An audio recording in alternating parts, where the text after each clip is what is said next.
listening to the House by the Video Store podcast.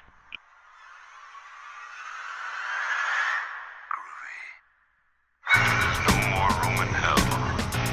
The dead will walk near. We have such sights to show you. I kick ass for the Lord. Praise God! Welcome to the House by Video Store podcast. I'm your host, William, and join me today will be Derek. I'm Boy. And Sean. I'm Boy too. And on this episode, we'll be discussing Bird Box. This will be releasing in 2019, so it's the first podcast of the new year. At least the movie we released in 2019. It's like, no, because we just watched The podcast. The podcast. The podcast will come out in 2019. We'll be talking about Bird Box, the Netflix original movie starring Sandra Bullock, and John Malkovich is in it, and A lot of other recognizable faces. And basically the concept is that there is something out there that if you see it, you will kill yourself. So kind of like The Happening meets Quiet Place. And it's a movie that's been all over the internet, and there's been a lot of discussion around it, so we'll be covering that. But before that, we can briefly go through some discussion of news and things we've been watching. On news, there's a movie that was on Amazon Prime for a very short period of time that got taken off that was called One Cut of the Dead. That was like a Japanese, I think like one take zombie movie that been getting some buzz. Or at least one cut, maybe. Yeah, or whatever it was. It was Who knows, but whatever it was something that gotten a little bit of buzz and praise around, and people talked about it, and then it showed up on Amazon Prime, and then everyone's like, apparently the filmmakers posted a thing saying that's not an official, that's a pirated version. Apparently the subtitles on it at one point referenced the website used to do the subtitles. and they said it may have been a little racist because some of the L's were replaced with R's and stuff like that. So basically, the way Amazon Prime works, and I thought they would have more safeguards in place for stuff like that, is you create an account through Amazon Video Direct, because we have it for our short films. You create an account there. You give them like your tax ID number or your social security number to receive payments back in ad revenue or payments. You set that up. It's free to do. You upload your feature film, short film, whatever. The only requirement is you have to have the video file in 1080p. You have to have like a thumbnail that's like a widescreen thumbnail, like a 1920 by 1080 like square or like widescreen thumbnail you see on YouTube and stuff.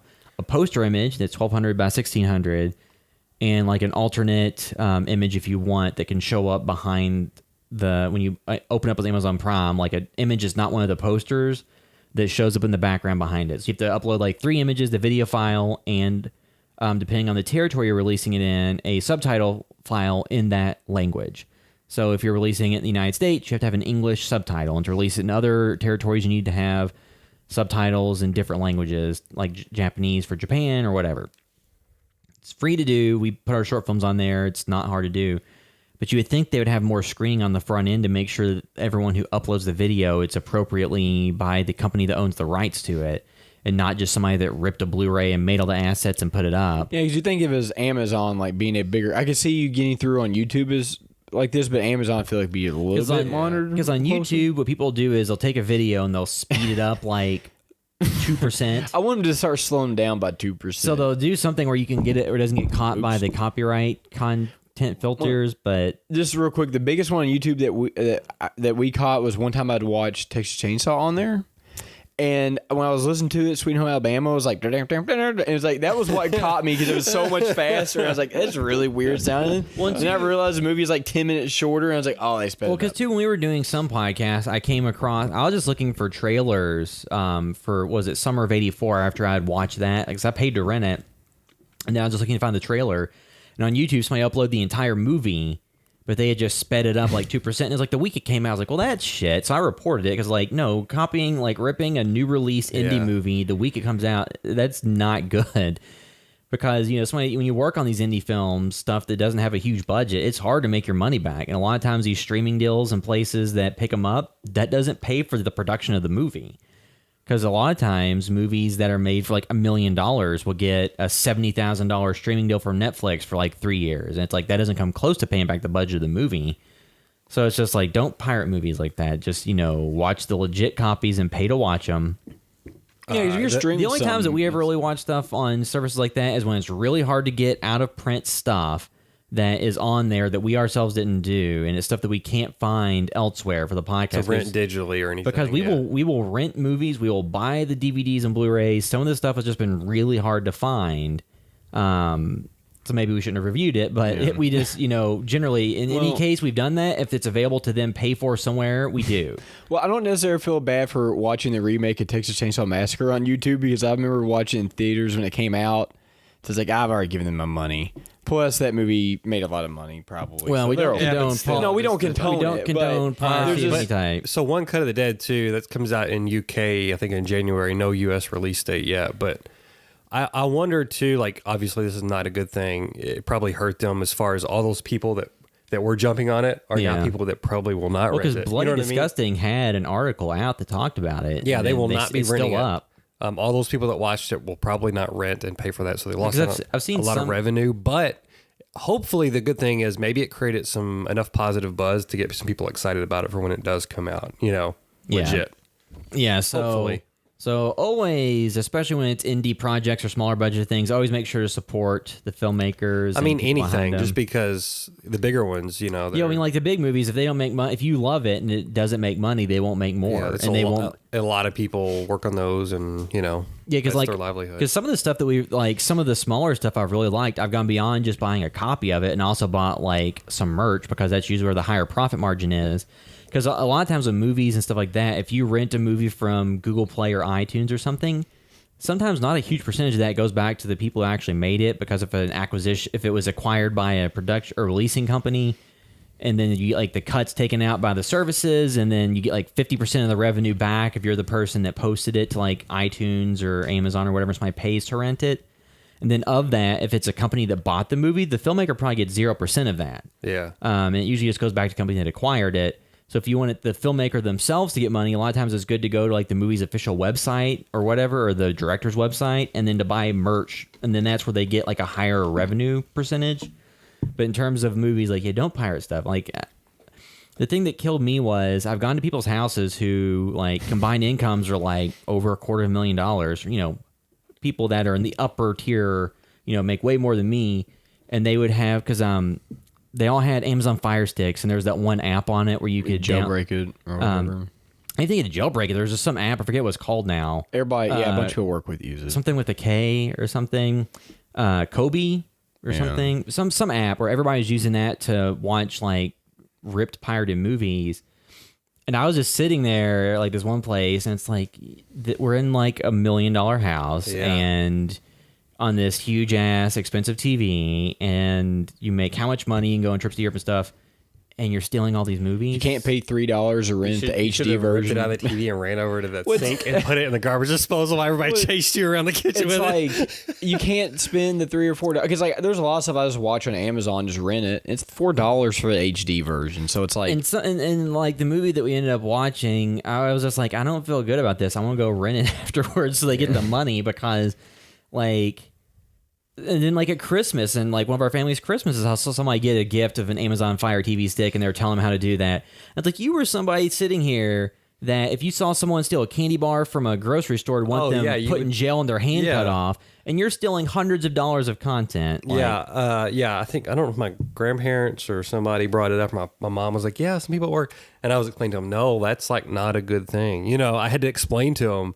Because it is a different thing. Just like when we grew up, we all pirated stuff when that, from Napster or LimeWire or whatever. But then you realize, like, oh, wait, this is not well, good. then, like, when I was in college, when I was, had the super fast T1 connection, where I think it's probably still faster than my home internet connection now, because like those super high-speed networks. And we used to pirate stuff when I was like 20. But then that was when I worked at a low-end retail job and didn't have a lot of money. But then, and still, there's no excuse for it. And there's no excuse for it. It's just at the time you don't think about what the implications of that are. And then I will say that pretty much everything I pirated, I then bought at least one version of over time. So that doesn't really make up for it. That's still bad. But I at least recognize like, oh, this is literally taking money out of some people's pockets, especially on indie projects. And that's why you have volumes 1 through 10 of Girls Gone Wild over there. Yeah.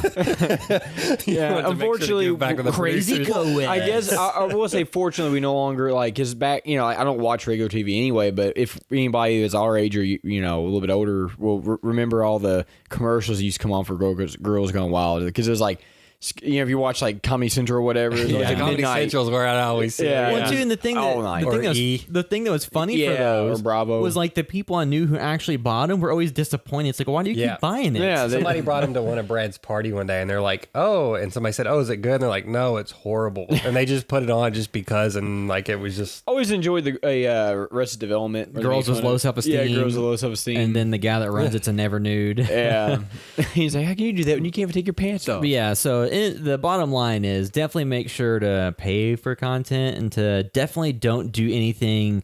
So it's it's bad enough to watch stuff that's pirated out there, but it's another level to then rip something and upload it yourself to then hurt the people, especially if it's something that's not released yet in the territory. Because people don't realize a lot of times if you made a movie for $100,000, even if it's something that gets a lot of festival buzz, that doesn't mean you're making any money. Those festivals cost you money to go to. I'm not saying either one's okay. What I'm saying I think it sucks more for the lower end people, because if you have a movie that's been out for 5, 10, 15 years, that's not as impactful as something like, you're talking about where they got released earlier, that could really hurt it or lose potential business. It's all bad, but I think for the little guys, it just sucks that much more, because you said that turn of investment is not there. Yeah. Whereas like the other places have the option, if something like that were to happen, they can write it off. They're gonna get their money back some way. And to have other stuff, like I know, like on the Movie Crypt podcast, like with Adam Green and Joe Lynch, Adam Green's talked about like Hatchet's movie that has made tens of millions of dollars worldwide from like video sales and all that stuff, and he's seen almost not a single cent of it from the way that works. So a lot. I was just happen to. What was I? I was doing some research. I was trying to figure out why. My daughter's been watching a lot of Ninja Turtles lately. Why Jim Henson wasn't used for Ninja Turtles 3, the movie, because it was that other studio that did not do the best job. Yeah. And I happened to come across that, like the director of maybe the second one, I don't know, and the production companies, a lot of people involved with those 3 movies. I think a little while back, a few years back, they tried to sue because they've never seen a dime of profit. Yeah. Because also the rights would get sold to different companies and stuff. And then now like Warner Brothers is who has it under the umbrella, I guess. Yeah. And so they're not necessarily going after them, but it's like, they're like, where's our money? Because it's just got strung along so long. Too, that happens all the time. The way that some of the contracts work for like Harry Potter stuff, where people got like points off of the like profit. Yeah. I think the last time I read about those movies are listed as unprofitable for Warner Brothers. Or like Star Wars is too and stuff. Yeah, so like the original Star Wars, the guy that played Darth Vader had never seen a cent from his like points off of profit. And they're like, oh, because the way that Hollywood accounting works, they will find every line item available to list as an expense so that the movies are never technically profitable, so you don't have to pay people out. So speaking of paying too, something else I came across when I was, Corey Feldman did Donatello's voice in the original one, and then in part 3 he came back. Yeah. And he tried to get more money for part 3, but they said no, because I don't know if he was in rehab before 3 or what. But essentially, he got paid $1,500 to do the voice for the first one. Yeah. And they only paid him $1,500 for the third one also. That's not a lot of money. $1,500. And you're like a well-known name. Granted, whatever problems, but like they brought him back. They wanted him for a reason. The problems aside, that it doesn't matter. You wanted him. Because I know people who in like the local community who don't have any worldwide recognition at all, and don't even really have much local recognition, and who've made more than that for projects. Yeah. So that was a weird thing. And also too, apparently I guess this past summer they said, hey, they're doing a third Ninja Turtle movie, but they said it's another like reboot, quote unquote. But it's still Platinum Dooms and Michael Bay's deal. But I wonder if the backlash on the way they designed those last ones, if they will say, okay, nostalgia is big, let's just try to bring it back to, you know what I mean? Let's a somewhat more classical let's design. Halloween this shit and redo another version. I just wish they would use a mixture of practical and CGI, like CGI to clean up the stuff and practical. Because my daughter, she likes the originals because I think the way they're look. Tangible. Yeah, they're tangible. Like I've turned on the other one before, like the full CGI one, and then the one the Michael Bay CGI one, and she's like, whatever, she doesn't care. The original ones look better than the CGI, because the CGI ones, like, I will say, like, you know, I watched Bumblebee, which is the first non-Michael Bay like Transformers movie. I'm pretty sure. And He still produced. He didn't direct it, but he though. didn't have his hands on it probably because nothing. It was the looked. director of Kubo and the Two Strings, the anime film that a lot of people were really big on. It was actually really good. And yeah, so Michael Bay wasn't directing it because he directed But all the prior. It films. is nice when Michael Bayness is not there. So I think a Ninja Turtle movie minus Michael Bay being involved could probably because he has a very certain look, and you either in a love comedy it style, or you hate it. people And talking over each other and yeah, just go watch the original high school Transformers. level jokes. You know, it's One, just, two, they would have had Haley Steinfeld wearing a thong, bent over in front of the camera. Well, to be fair, they probably wouldn't have casted her in that role because That's true. That's not Michael Bay enough. It'd have to be somebody else. Well, because like you go back and watch like the original. Because she was great in it, but I just think that if it was the original, they wouldn't have casted her. Yeah, well, I mean, too, it's just like when you go for somebody that's actually got acting chops and somebody that's because like regardless of what Megan Fox has done, I think she has more range than she was given credit for a lot of the time. But that original movie, they cast her for a very specific purpose. Yeah, she was just the hot woman. That's what she was. I think she is really great in Jennifer's Body. Yeah. We need to cover that at some point because they used her. They used her very well in that movie. Yeah, and she played that role very well. I was seeing something about Michael Bay. What did he? Let's see. What was something he directed that was a bit of a flop? I guess pre-Transformers. Pain and Gain. That wasn't pre-Transformers though, right? Was it? That was The Rock and Mark. Yeah, that was Wahlberg. Deering because you got to figure the first Transformers The came Island. out like The Island was the big. the Ewan McGregor, Scarlett Yes. Johansson. Yeah. I don't know if I was listening to the Thunderstruck podcast or what, but no, I was listening to something else. I believe. What year did they come out? The Island was 2005, and Transformers was 2007. So they were talking about how much money that lost, Yeah. And they were like, yeah, he probably had to pay back the studio for a long time. So honestly, that's probably why he was locked into so many Transformers films because he lost Well, so I much think- money, and he's like, okay, I've got to make you guys a bunch of money back. Like too. I may be wrong in this, but I think that his original deal was like for 3 films. While I made like they kind of bookended it as a trilogy, kind Yeah. of, and then they decided to come back and he signed on to make more. Yeah. So They I'm made- sure those 3 films is probably it. You know what I mean? They Yeah. probably said, hey, look, you got to get back in our good graces. And then in the middle, he did like a relatively small budget film, Pain and Gain. Yeah. That was not like a huge budget. Yeah. So And then he did that 13 hours. So since well, 2000, did he direct that? Yeah. Okay. Since 2007, he has only done 2 non-Transformers films, but he's done 1, 2, 3, 4, 5 of them. Like that tells you something, which sucks. Whatever about Michael Bay. I like some of his No, stuff. I like some of the stuff. The but Rock is like a perfect action film. Oh, But- yeah. And but some stuff like the original Bad Boys. Just I think some of his the Transformers films, at least the first one, it's like everybody's talking over each other very quickly and very erratic, and Well, I there's think like that kind of worked. grade with- school humor. That kind of worked with Shia LaBeouf because if you're young enough to watch like Eva Stevens, like I did, that was kind of his thing. So I feel like that was probably more what But worked like with John him. Turturro wearing a thong or something, and the robot peeing on him. Like, What's wrong with John Turturro wearing a thong? Yeah, William. when it's played for comedy, like it's just like, oh, so the funny thing is he's wearing underwear that are tight. Oh, it's so, but it's just was like that the first one? Did that happen? I think that was the second or third one. Yeah, Yeah, second I or don't third. like. Yeah, those second. The second one was the one where they have terrible. The second one was the one that was like 2.5 hours. Shia LaBeouf went to Optimus Prime heaven. They had the jive talking racist robots. Yeah, they had the story that made no sense. And at the end of it, there's like a 45-minute long battle, and you can't tell who's who or what's going on. See the new one that doesn't happen.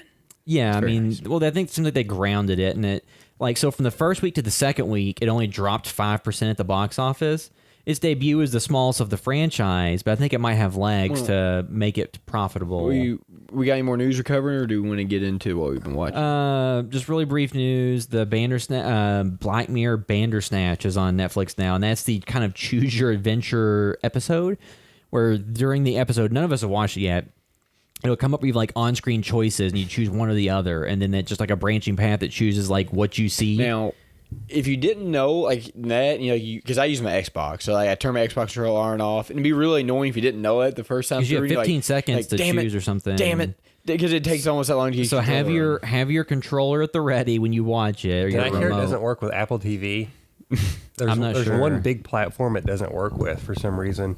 I mean, anything that has a remote with a clickable button should work. I Yeah, would but they think. said there's something it doesn't work with. But that's, believe. Well, hopefully it works on my stupid Android TV because I hate Android TV. But They start yelling at it. it's not very stable is the problem. Get a Roku. Does it blow up? Does it Well, catch it's on built fire? into the- Get a $35 Roku. Well, the problem is I don't want to like I already have all my HDMI ports being used. yeah. And it has 4K for Netflix and YouTube. Yeah. Because it's built into the TV. And it's like some of the things don't have 4K for YouTube.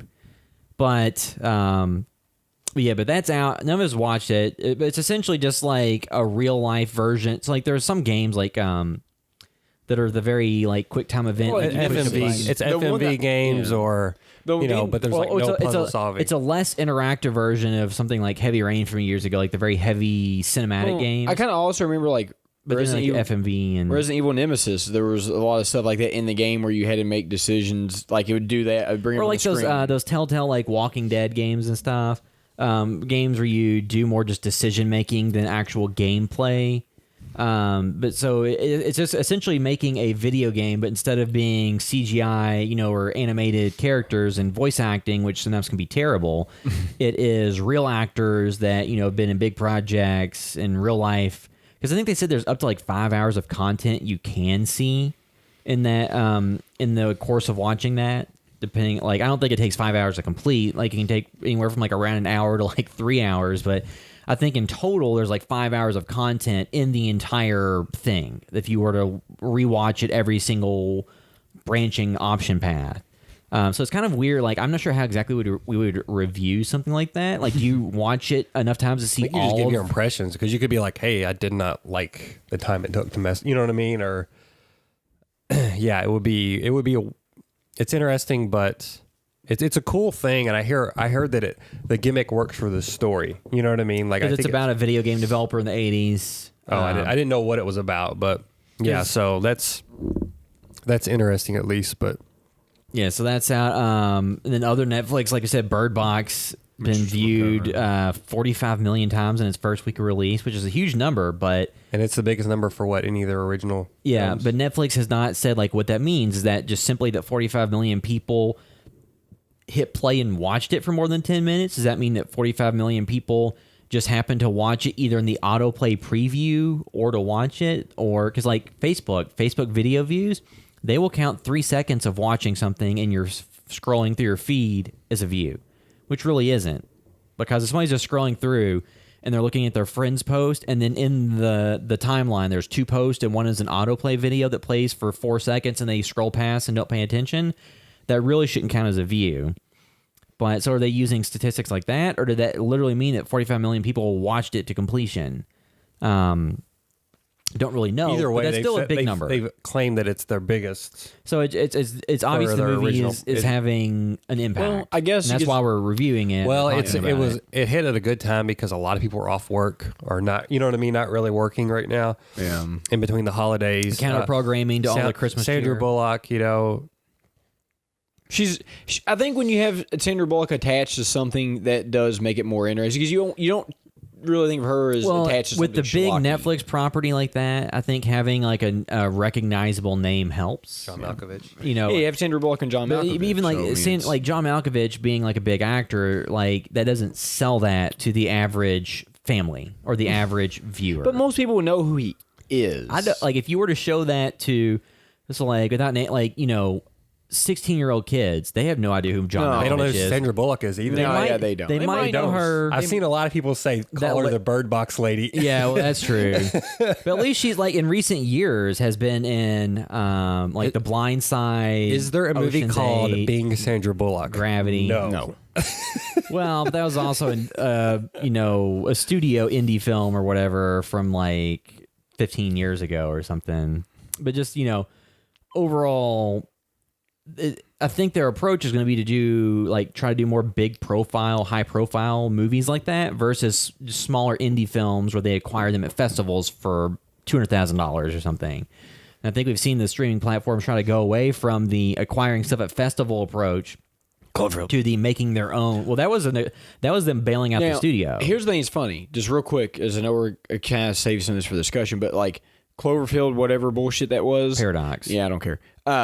This movie was not hyped up nearly as much as far as like, because you had a Super Bowl ad for that movie. Well, I think with Cloverfield Paradox, they may have not even watched it. They may have just been like, yeah, they're like Cloverfield. People are going to be like, oh, Cloverfield, I'll watch it, and then they already had ad space bought for the Super Bowl. Yeah, and then said, well, this is it. And it's just like this. Yeah, it makes you wonder, like, so if they had held this for February and had a Super Bowl ad like that, like Bird Box, watch it tonight.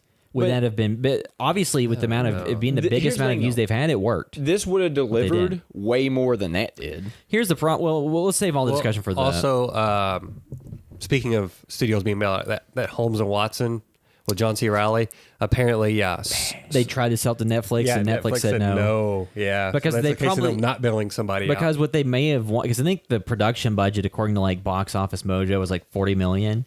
So they may have said, we want $40 million. Next, Netflix is like, we'll give you 10. Yeah. And then they're like, well, it has 0 on Rotten Tomatoes, so. Yeah, I mean, like, and the thing is. Again, that means absolutely nothing. I personally don't believe Rotten Tomato scores mean anything. People who've gone into it who are huge fans of Step Brothers and other things they have done. Because like Talladega Nights is more of like a general audience movie that people liked who don't like some of their other stuff. Yeah, but Step Brothers is people who are fans of Step Brothers and other work that those different actors have been in. That's not just the average moviegoer did not like it at all. Because sometimes people have very specific tastes that are. Because I saw a discussion about Bumblebee, and they said the reason why its box office debut wasn't as big as other Transformers, it's like if you get used to eating nothing but McDonald's hamburgers and you get a gourmet burger from like a top flight chef, you're gonna spit it out and be like, I want that McDonald's burger because that's what I'm used to. So sometimes it takes a little bit of acclimating. Well, it's kind of like, there's been 8 or 9 whatever Transformers movies at this point. You know what I mean? And people be like, I've been burned. Burn me once, twice, 3 times, 4 times, 5 times. Shame on me. This is a different analogy. But like our dad is like a Bud Light guy, and that's it.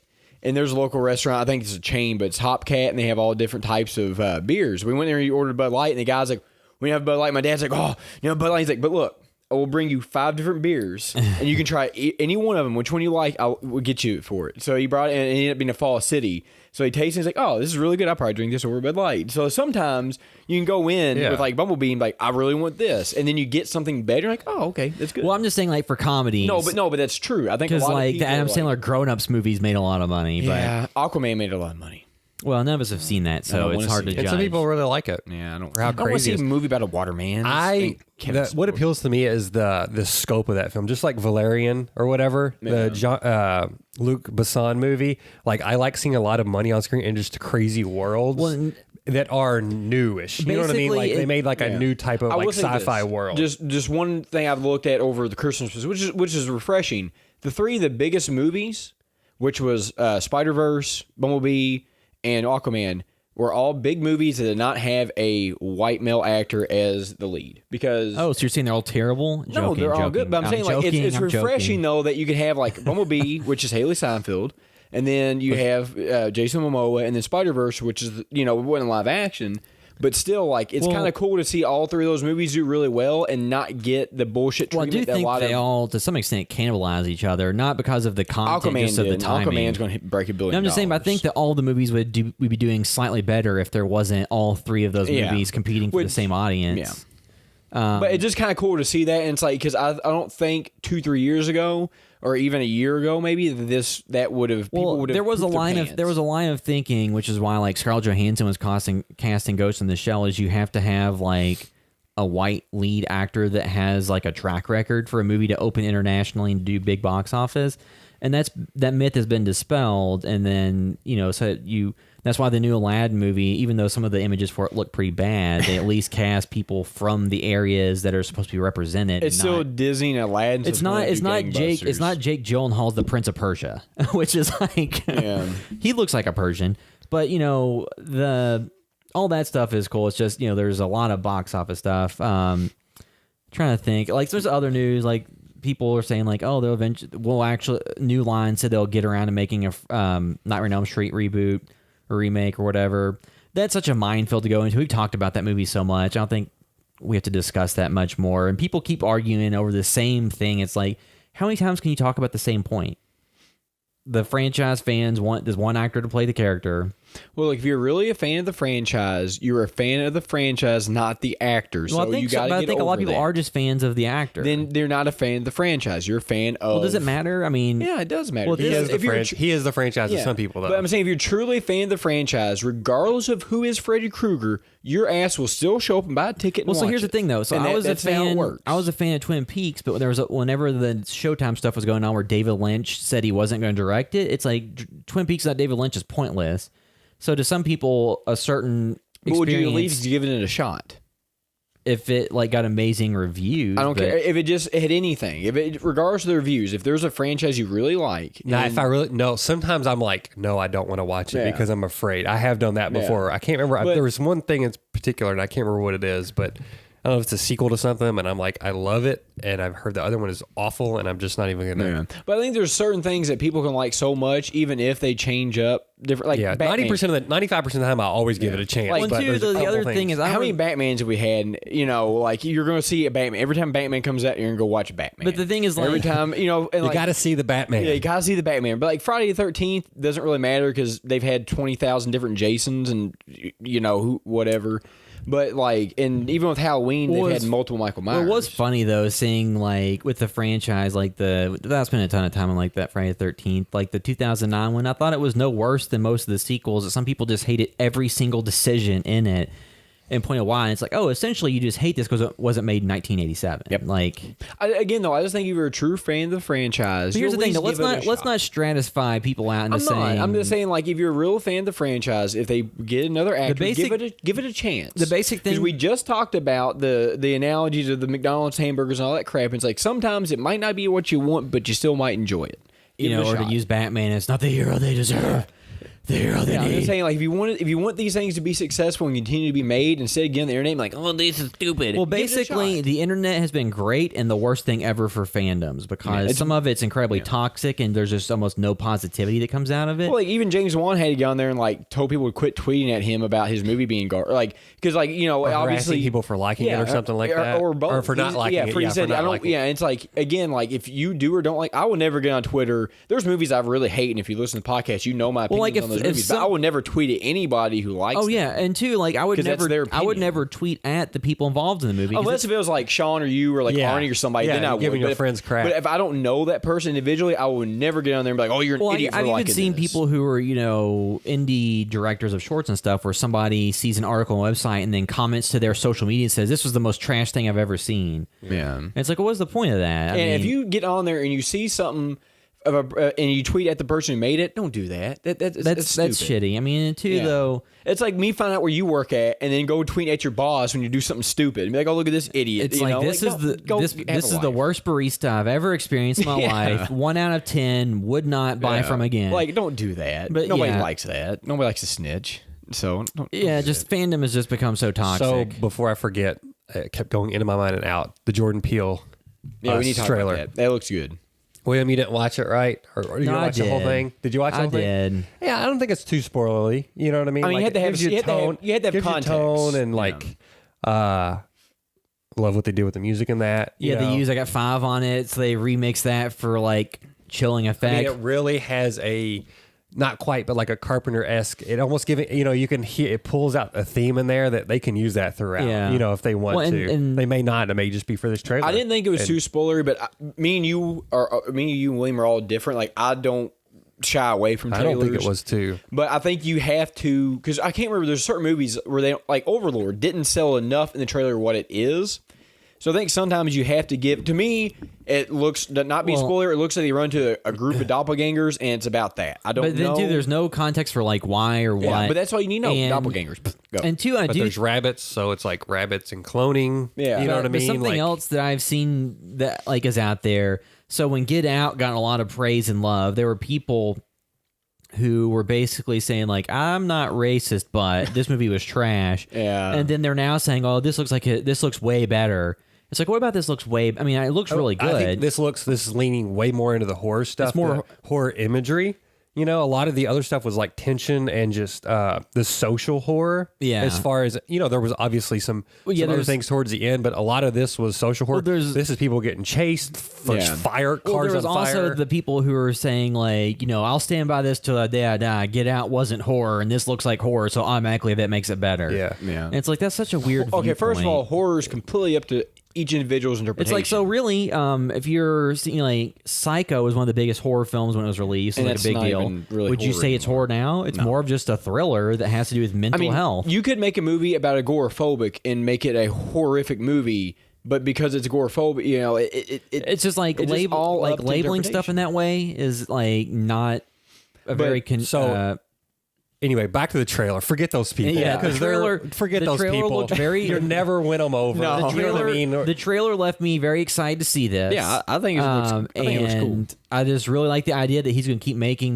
because he had said that, you know, it wasn't about being black. It wasn't about that specifically. He said he just thought it was important to anchor the core family as a black family. But again, what's wrong with having an African American presence in horror films where they're like the centerpiece and Well, because you don't get that. I think he was saying. I think like, that's why he's saying. I think he was saying that Get Out was Yeah. more about like blackness and had more of a social message. Yeah. This is more of just the lead family is black because it's important to him, and you know, just important to have representation. It's kinda but like- it's not about that as a whole. Well, it's kinda And like- that's fine. Just to have better representation is great.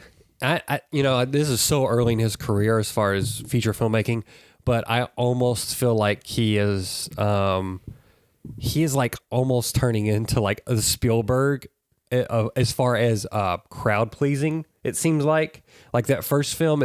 I had heard that, you know, the original ending was a lot more dour. Yeah. and maybe what you expected out of it. But the And then- ending that it had, people in the theater I was in like clapped, were excited, and I guess Jason Blum pitched that ending to him or something. Yeah. And so so I think that gave him a kind of a lesson of like, hey, this sometimes it's good to give people that hope and just kind of the feel good ending, or you know what I mean, just it's okay to make a crowd Well, pleaser and and- still make a great film. Well, and that would- I think he's going to probably lean into that even more. Like, hey, I really know how to work the audience Well, now. too, Like, the other thing could be that one had more of a social message. So having an ending that wasn't as downbeat and dour Yeah. about the state of things Yeah. may have been important, as opposed to this one is more of a genre exercise. It just that's not about the social message as much. Then it's a little bit easier to have like the, you know, yes, the downer the ending, downer but you know, ending or but the jaws on the floor ending. and who knows? But like Spielberg he's somebody who knows how to work the audience, and that's what he does with everything. Or he did. He makes yes, yeah, but I mean, he still makes good movies. Not all of them are great, but you know what I mean. And a lot of his historical ones aren't really there to be big audience pleasers because they're just based on facts or not. Yes, yeah. Like I think the last one of his I saw was probably Lincoln, but all right, no, I saw Ready the Player One. Wait, did he do the and- Post? Right, No, did he? I believe so. I went to see that. I did not see Ready. See, I've been skipping some of the other ones, and I've like BSG and all that. I've been seeing more of the historical ones or whatever. Oh, yeah, Steven Spielberg for the but yeah, Post. he knows how to work the audience, or you know, that was a big priority of his. Hopefully, Jordan Peele goes in that direction because I mean that allows you to do a lot. Well, you wanting know, to and- redo the Twilight Zone and stuff. I mean, because the Spielberg Yeah. and that group were involved with the Twilight Zone, the movie, and Yeah. I think a Jordan Peele Twilight Zone. I really kind of like. Again, I need to see. We'll see more of who he is the more films he puts out. But I think it'd be. I love the Twilight Zone. I think it's still on Netflix. I got a real big kick during October, and it's great. So I think to take some of a more current spin on some of those storylines would be awesome because there's some really good stuff that I might like that might not be like the ones that people talk about. But there's so many things that I think you could redo in today's world that still fit the same narratives that did in the 60s. I mean, too, and because the Twilight Zone, so you have like Black Mirror, but that's more It does focused not- on yeah, it the doesn't fill that technological void. aspect. Yeah. And Black Mirror is pretty downbeat for the most part. The Twilight Zone allows exploration of a little bit wider range. Yeah, of the stuff. Twilight Zone, there are some off the wall episodes which really aren't even Twilight Zone-ish, but then there's some really good stuff. And then you have to do the iconic song, and I look forward to that a lot. You know? me too. Yeah. Only other thing that I can think of is Lives of Blood 3. Going to be involved in that again. You'll be directing a segment. And yeah, I don't know. I guess can't really say what. You'll be but- directing a segment in the film. but it's much bigger. runtime than last Well, time. because the last one you had the shortest segment. Yeah, it's like 5 minutes. So you will have more than 5 minutes in this one, and they've been doing announcements about it all week, and some people involved. Yeah, and they've got an Indiegogo up. Indiegogo, but it's the ones where if they don't hit the goal, then they don't get any of the money. Yeah. And they've got a long way to go. So, you can check out the second one's on Amazon Prime right now. Yeah. And then Screen Team Releasing has the first Yeah. one that you can purchase. So you can check out that second one. This one I think is going to be a little bit more focused. Runtime's going to be maybe a little bit shorter. I think hopefully we're going to chisel it down a little bit more, and not be as reliant upon having seen the prior films. Yes. Because you can just kind of go into it and enjoy it. Yeah, so that second one does rely on some of the first film and all that. And this is going to have connections to those, so it is good to see them. But as of right now, as far as where development is on this, things are still fluid. But yeah, that second one's on there. So if you like it, there's like perks to get your face in the film and all that stuff. So yeah, just check that out and follow them on Facebook. Yeah, because Excited for that. Because trying to remember, they've had some different people that got announced as being involved with it, like in the cast, who've been in like other big movies over the years, and some of the other directors and stuff. So Yeah, just go to their Facebook page, and they've been posting those. Like they post at least one a week, sometimes a couple, because they have a lot of stuff lined up, and the way they do these is they like precast the films basically. And then they get the directors in. It seems like, at least that's what's going on. It seems to be. So it is like it for you. It is like a night. Sometimes a good change of pace. It's limiting, but it's also a good thing because when you're responsible for 100% of casting and locations and everything, sometimes that's hard to get if you don't have a ton of local connections. But if you have somebody that already gets all that in place for you, as long as they get talented people in place, then it can be nice. Casting sometimes, like they say, is like 90% of the film. You know what I mean? At times. So, but from what I've seen, he's picked some really good people for the segment I'm in, and what I know of the other ones too. So yeah, I'm excited for that. There's nobody where I'm like, oh man, I've got to work. I don't know them personally, but I've at least seen bits and pieces of stuff they've done, and I'm like, oh, awesome. There'll be some people in this one again that we've worked with before, because I think Katie's in it. Yep. I'm blanking on what else they've announced, but did they announce Katie? She's talked about it. Okay. I know she's mentioned about it. We're announcing here exclusive. Or at least I'm trying to remember. Yeah. I've seen people comment on TJ's post. Don't post on Facebook if they have announced it, but Katie Stewart's going to be in it. I don't remember. I just remember seeing people comment on the different posts. They probably have. But yeah, so yeah, keep an eye on that. Like we'll have more information. The stuff comes Indiegogo's out ending fairly soon too. So yeah, so go check that out. Give it a look. More of the indie film world. So that was very cool news. They want a lot of gore in it, and a lot of elaborate. So a lot of gore, death scenes, but not like torture porn. No, more like fun, slashery, goofy. Gore in the vein of 80s fun movies than the 2000s torture porn. Still the best kill in slasher history was Friday 13th Part 2. Where the guy in the wheelchair gets hit in the head with a machete and he rolls down the stairs. And it barely shows anything. Yeah, but but just the fact that he rolled down the stairs and there's like cast members hiding in the bushes waiting to catch him. It just they had a white flash. So that makes like the best scene ever. All right. So anyway, what we've been watching or what?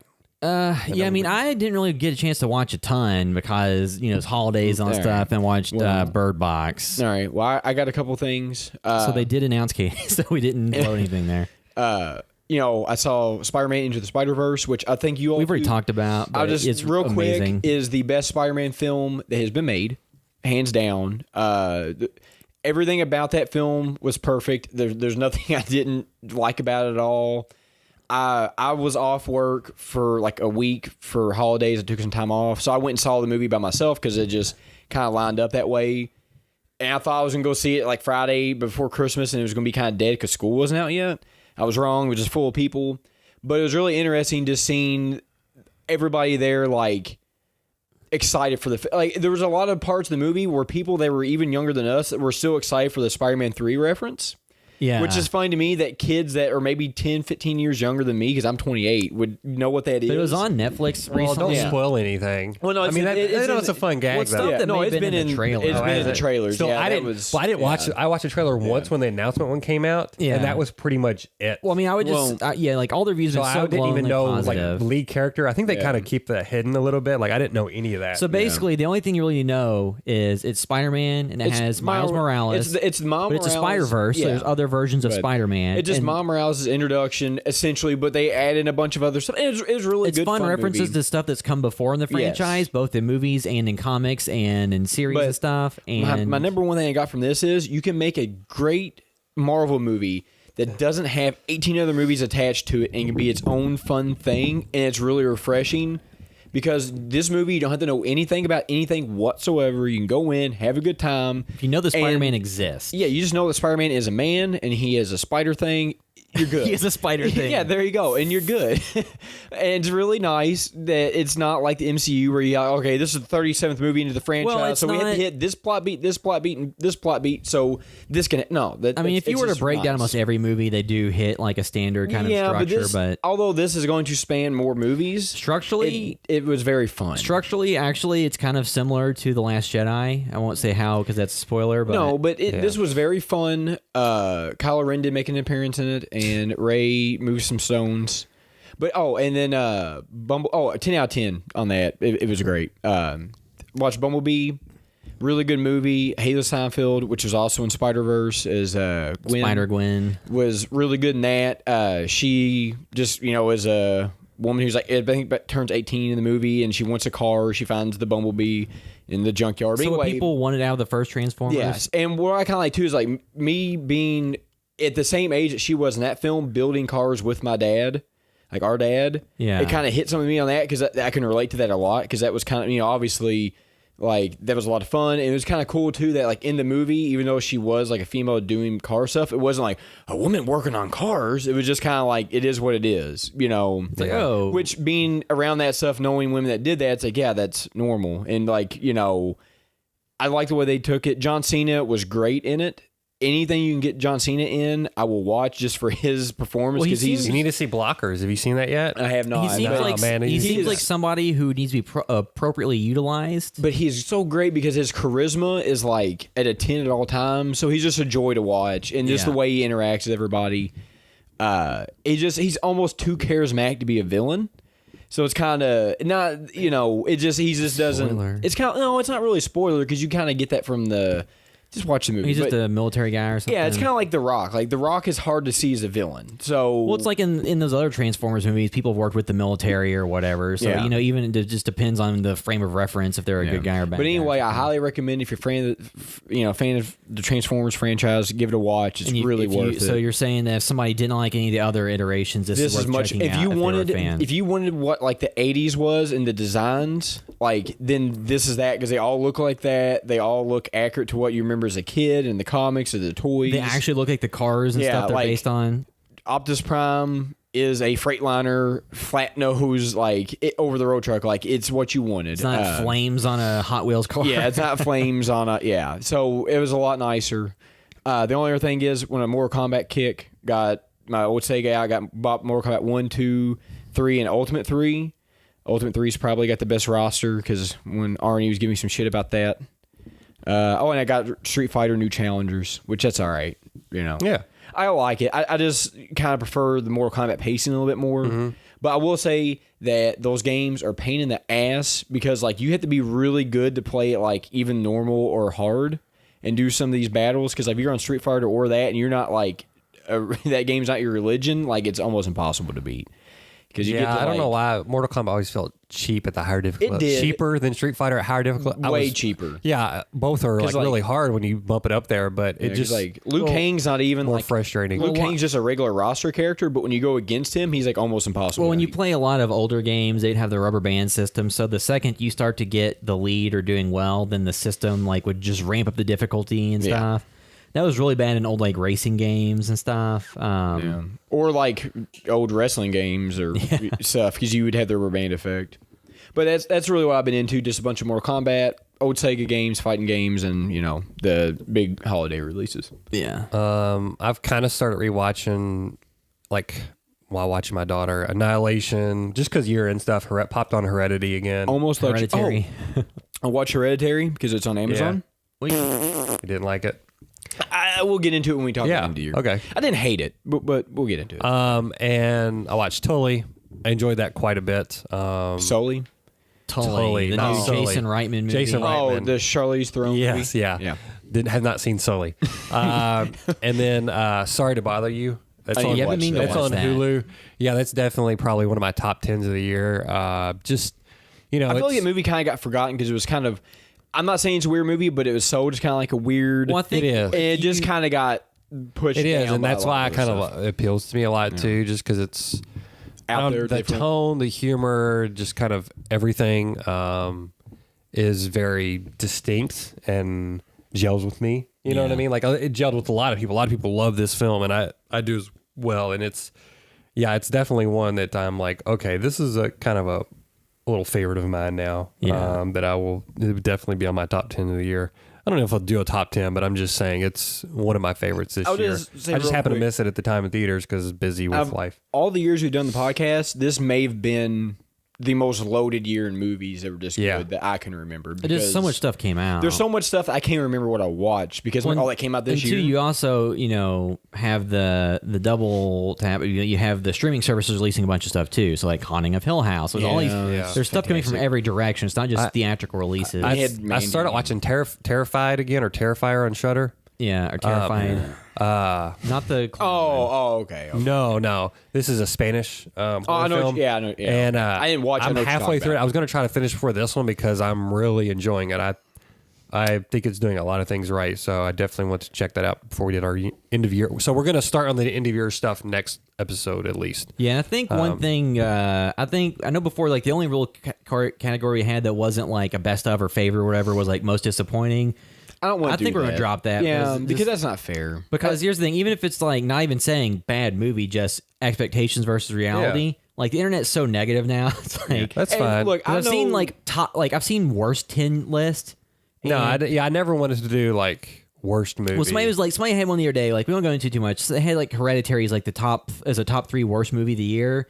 And it's like when you're doing stuff like that, you obviously know so little about what's being released, or you're simply going to get a reaction out of people. Well, again, like you can say my least favorite movie that I saw was Hereditary, but to say the worst movie, that's just makes no sense. Well, the word, and again, like all that stuff's up to interpretation. It's like this is like you could go to your friend's house and say this is the worst house on the planet, and it's like, well, the fact that it has running water and utilities and TV and Makes it not Wi-Fi. true. Well, too, I think the defense of most disappointing too. Normally, it is to spark a discussion about our expectations. You know what I mean? Yeah. Versus what we got and why it failed for us.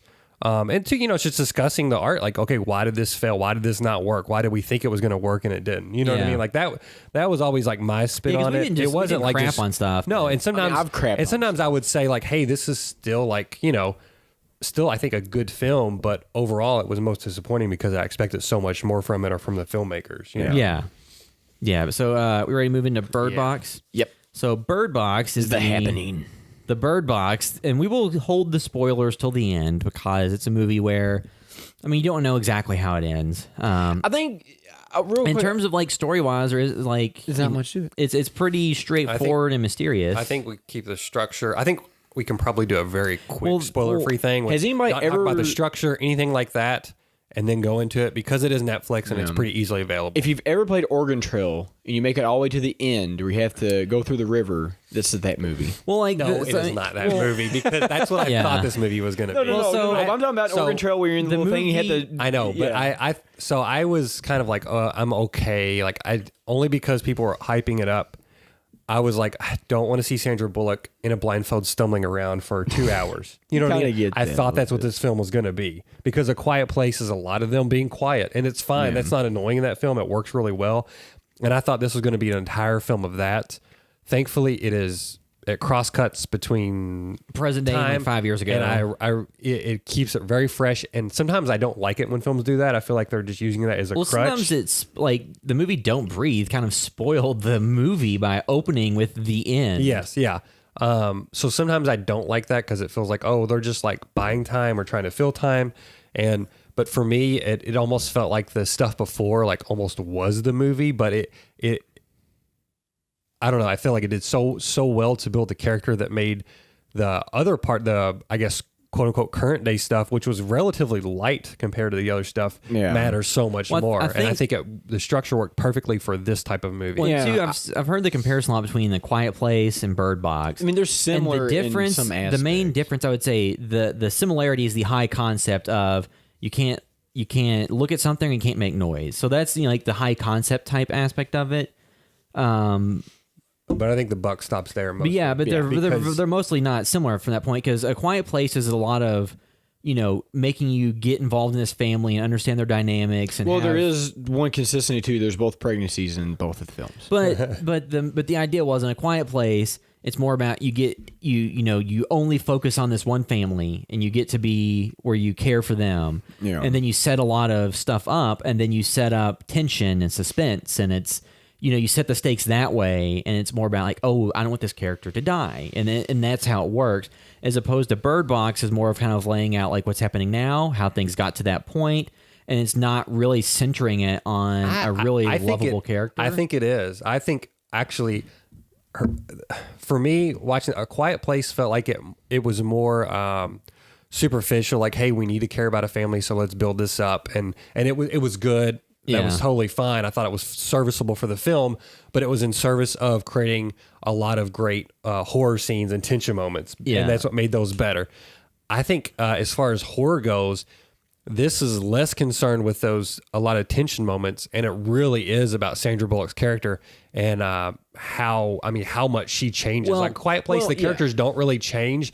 They love each other, and that's how it is. And there's one thing, a kind of a gimmicky thing where, the one daughter wants her dad to say something. That one line she wants him to say. Do you guys remember that? Yeah. And it just feels so superficial, and that's a part of this. I feel like it is way more honest, and I don't know. I just feel like they did a lot better job with making it more about the characters first and the quote unquote horror aspects being secondary, but which I think were also very good. Well, I think something that really about this is like, obviously Sandra Bullock's character goes through progression through the film. She was kind of cold and calculated the entire movie, but for some reason I'm always kind of drawn to those female cold calculated characters a little bit. So I do like that, and for her to be that type of character is a little off for her, because she's usually real high energy, more charismatic, and for her to which be, you do see a slice of life, in different elements. Yeah. But again, like I kind of like that they got her to play maybe a little off kilter from what she usually does. So that is nice. This was not The Blind Side, or this was not Miss Congeniality, or any of that. But I did really enjoy it because it's like with A Quiet Place, it wasn't about the downfall of society. It wasn't about it was just like you said, it's about that family. Yeah. Whereas this one, which was great and focused for those horror moments that were really well done. I feel like, to me, there's a lot of stuff that reminisce that I've seen in other stuff, because like the supermarket area. Again, I think there's certain elements that pull kind of from like The Mist. Yes. Yeah. And kind of remind me also of I Am Legend. We'll get to that more in spoilers. And not the shit Will Smith movie, the actual short story. The book. Yeah, the book. The novel, whatever. But there's just a lot of like nods and stuff that I really enjoyed. And maybe I perceived it and they're just not there. Well, but just everything about it, the way that the world kind of falls apart and the relationships that are built in that really tight knit that they have, I really enjoyed. I thought it was going to be a smaller film too. Like A Quiet Place is centered on this family. They're in basically a farmhouse. This is much bigger. I thought it was going to be that too. Like I would say in the woods, and it's not that. It feels very. The open. movie is bigger in that it takes place at more locations, but the scope of the production felt smaller. Yeah, but it doesn't. I don't know if it drew attention to itself. Yeah, though, Well, I mean, like I will say though, 2 hours is a bit long. Because we kind of talked about this. Yeah. Now, again, I don't think that I would have to go back and rewatch it, but there was not a scene in that movie at the end of the movie. It's like, I really could have done without that. Yeah, they didn't waste it. Yeah. When I started 2, I said, "Oh, it's over 2 hours." I was like, "Ugh." because we started watching at night. Yeah. And we said, we'll watch half of it now, half of it tomorrow because we're tired. And we sat there and watched the entire thing. And that's rare for us. I did this. I work at 5 a.m. I didn't start watching until 8 last night. So usually I'm in bed at 8. But it's like me and Courtney kind of the same thing. Okay, we'll watch it till then. 10:30 it's over because we started about 8:30. And it's like, man, those are really Well, I mean, good. I think- it kept you engrossed. And you know what? I didn't even touch my phone for a 2-hour movie at my house. I didn't touch my phone. So I think the thing that you can kind of get out front. So I've seen some people say this is a shit movie. It's the worst thing I've seen all year. So I think that to lay out the stakes for if you're gonna just really hate this movie. So if you want to know the backstory about why when people look at these things they kill themselves, or what the things are, or where they're from, or what they look like, or all these things, You kind of give them what they might look like. well, we'll get. I'm saying but you don't. So A Quiet Place legit showed the creatures on screen for clearly quite a bit.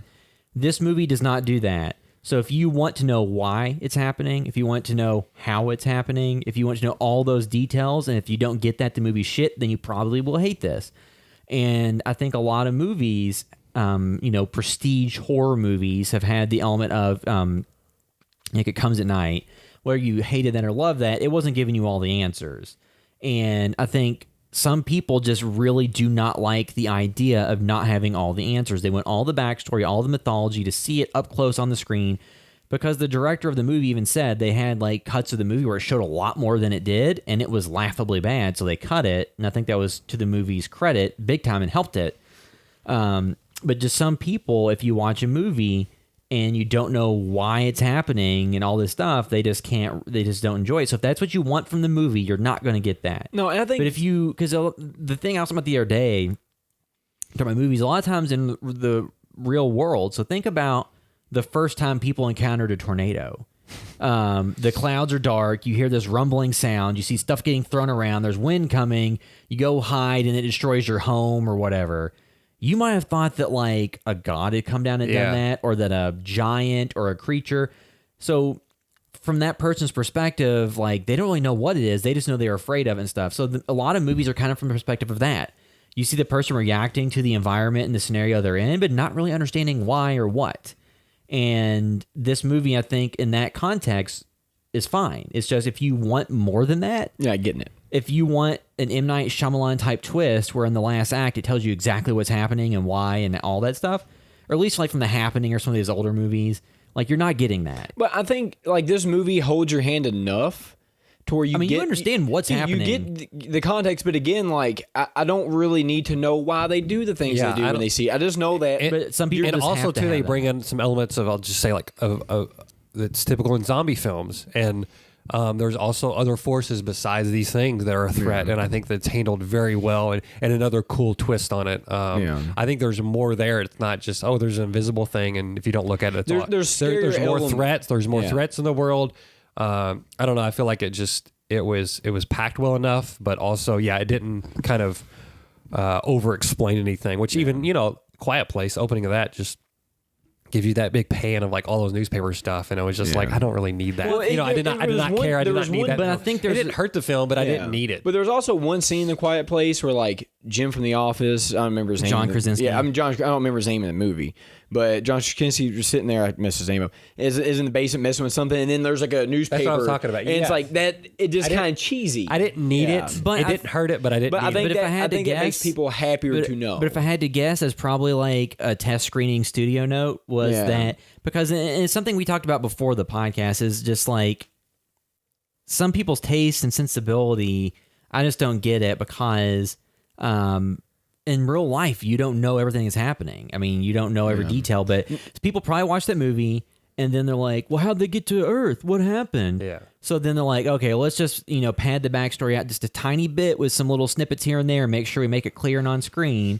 And that little bit of backstory gave people comfort, I guess, or something. Well, I mean, I do think you need to have some type of context. Like, this is what started. We don't know what, but this is where, and this is what's going on. That way you have some idea, so when the proverbial shit hits the fan, you're not completely lost as to what's happening. You need some But that moment story. did draw me out of A Quiet Place. it didn't ruin it. It just took me out But of it what's a little funny bit because is- you knew why it was there. But this film doesn't have any moments What's like that. funny is to pull though you out. for us, for people who watch a lot of movies and stuff and are acclimated and okay with open-ended narratives and stuff, that takes away. But for some general audiences, that lacking or not being there makes them hate it. Well, But- I do think like they even kind of point to this in the movie a little bit. They kind of make fun of stuff like Hunger Games and some other stuff. Whereas like this movie is kind of similar because it's based off of a book, right? Yeah, it was Which a I didn't book. know It was that an till- adaptation. The book came out like 2014, so years before A Quiet Place. But- It wasn't.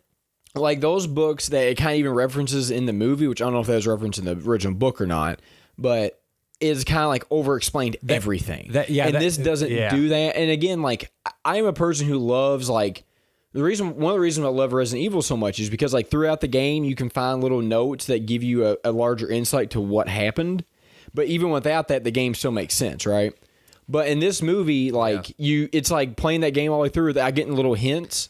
You just get enough of the story. And I like seeing the downfall from their perspective without a grander scale of like everybody else because you don't need that. And it is kind of nice, like just seeing like the fallout of different places. Well, I mean, and two, so you get the element of you get all you need to know in terms of what happened in this story. Yeah. I think just the elements that some people have huge nitpicks with is that there was one segment kind of in the middle or the towards the end of the movie that felt like there was a so this movie even had a few parts where I felt like they put stuff in there just to put it in there. It served no narrative purpose really, and just to give you like a glimpse of something.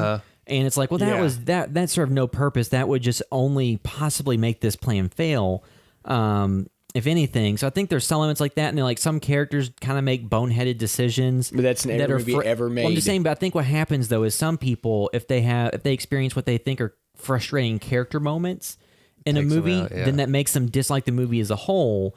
When they don't think about in the real world right now, there are frustrating. Let's just say, regardless of what your political beliefs are, either now or 8 years ago, people at the top are making decisions that you disagreed with, Well, and it was frustrating. And that was the real world. So just think about like in in a specific instance where the world goes to hell, and you're in this like trying to figure it out. People are gonna make decisions you disagree with. Yeah. And they're gonna do things that you don't like. Well, it's like if you work in the service industry like I do, like I work on stuff for people, and there's certain things that people do where they make a mistake and then they keep doing things and make that mistake that much worse. Yeah. And we've all seen that. So in the heat of the moment, you can make a really bad decision. And again, I think it's easy for us, and I've been bad about this too in movies, to sit there and say critique it, but it's like in real life, you've seen people do how something. many it's like, times- why would you keep And doing two, it all matters based on if that bothers you in that film. For me, there wasn't really any moments in here that I felt like, oh, that was bad writing. Yeah, maybe, I could probably, maybe if I watched it again, I can nitpick some stuff. But for me, first time through, everything worked well enough that And overall left me with a really good impression. When we get to spoilers, there's like the one scene that really aggravated me. But then later on, like the character that makes it the decision gives a reason why they did it. And it's like, yeah, that makes perfect sense like- because they just, Because it so the character moments, I'm talking about that. So I know a lot of people have problems with Prometheus when there's a crescent-shaped object falling and people run in a straight line versus to the side. There's nothing like I didn't have a that. problem with that. And that movie too, I think if they just showed the scale of what was falling, that makes that scene make a little bit more sense in context. It doesn't though because it's like a Tom and Jerry thing where it's like if you just took one step over, the anvil doesn't hit you. So no, that seems trash. So I think that the way that it was okay. Well, regardless, no, it was like the anvil. That was bad. That would make. Well, it's like if you're on a train track and the train's coming towards you, you run straight ahead versus to the side. Yeah, that's what that was. But I think like, if you lay out the geography and the size of everything and the position, it makes more sense. But she was but looking this for a movie- rabbit hole to jump into. But this movie did not have anything of that nature. It was just, frustrating in the moment because you're like, oh, why'd they do that? Why don't they do this? So I think sometimes people who really turn against a movie like this just have like a key problem with like one character's actions, and then it just turns them against the entire experience. Because I think like overall, I think this does kind of sit more in the, prestige or wants to be prestige horror bucket with stuff like a more accessible It Comes at Night or something in terms of like maybe the tone they were going for in terms of stuff, it's not overly explained. It's character based, not effects based or spectacle based. I mean, there's some good spectacles. Well, but I mean, like it's nothing like you're seeing in. It's not War of the Worlds. You're not going to see like huge set pieces with aliens. Well, and just to take so you talk about like I Am Legend, so it's not showing any set pieces on that scale. No, it's contained. Yeah. It takes place in multiple locations, so no, you're not just locked in one place. It's got a little bit of deliverance in it. But there's not. You're not seeing. It's not Cloverfield or something. The concept too. I mean, I guess is that what happens in The Happening? People kill themselves. Yeah. And they See, found I it's, didn't like, watch that. plants But or see, something. there's nothing as goofy because in The Happening, this is not whatever. In The Happening, there's like a scene where a guy's like mowing his yard and he gets up and he lays down the lawnmower, runs over him. There's nothing goofy like that. Yeah. In this. For me, aside from that, because I hadn't even watched that, Don't. because I had heard and I mean, it's not bad. It's like Mark Wahlberg. What are you doing, plants? but it felt like part of this felt like a concept from a Japanese horror film too. Yeah. For some reason, No, I kinda get that. Some of the scenes or like from an it and stuff. anime or something where you Yeah. have those kind of like Yeah, it felt like more of a Japanese perspective Yeah, on because the horror eye scenes and stuff. than like because a typical American just seemed like home invasion and slasher and just a monster. You know what I mean? Yeah. That seems like typical American. This was a little bit different. Like that's why I kind of liked it, but also it does bring in plenty of other genre elements that give you plenty of moments, and it's not just a slow build up like it comes at But night or something. I think a lot of people just have a problem if you break the movie down to like, oh, a person has to not look when they're outside and get from point A to B. It's like, but that's not. If that's the only thing you're looking at, if some people's only critique of the movie is what the plot is and not what the experience is, then I think sometimes you're missing the point. And I mean, not to tell people they're wrong for Yeah. how they critique things. Maybe the just experience isn't what working for people them want on a from certain certain level. things. Like I think too, when you have a movie that has Sandra Bullock in it, that opens it up to a wider audience. Yeah, if you have it Sandra does. Bullock and that's when they're like A Quiet Place had John Krasinski and Emily Blunt and stuff. If you have like these kind of mainstream known people, that opens the audience up a bit more than if it was unknown people in the cast. Yeah, see, that's where like when I saw Sandra Bullock was attached to it, I didn't think it was gonna be schlocky because I just don't see her. At this point She in her career, doesn't there's strike no me need- as someone who's going to do something schlocky. I just don't see it. Yeah, you're not getting I don't want to like World War Z or something. Yeah, but Not that was super I will schlocky. It say was- that what this kind of remind me of in tone and kind of maybe frustrations with audience is Annihilation, because both of those movies are not your typical horror films, and I don't even know if you say it. These are even traditional horror films; they're more sci-fi than anything. But like some of the biggest moments were not, in both these 'Cause, movies, with the exception of like the bear monster and Annihilation, like they're not your typical like horror stuff. This is more thought provoking, or I don't know. It's Well, just 'cause, like- not big monster. Well, or it Jason. doesn't take something that's been in a million other films and do their Yeah. own version of it. Now they do. I feel like they do kind of do that, but do enough of a twist that makes it feel. Again, like I said, the whole zombie thing, as far as like people's relationships and Yeah. stuff like that. Like they I mean, do that this- type of element. Yeah, but this felt like you could have inserted zombies in this movie, and it would have been like, oh, okay, Yeah.